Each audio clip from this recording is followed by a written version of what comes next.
ব্যক্তি রাত্রিবেলা 3 বার এই দোয়াটি পড়ে ঘুমিয়ে যাবে, সকালে উঠে আল্লাহ তাআলা তার সমস্ত গুনাহ মাফ করে দিবে। সুবহানাল্লাহ বাড়িতে যায় বললেন।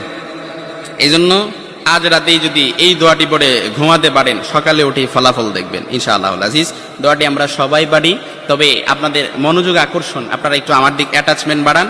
আমি আপনাদেরকে বলতেছি, সবাই পারি, আমার সাথে একটু ঠোঁট মিলাবেন।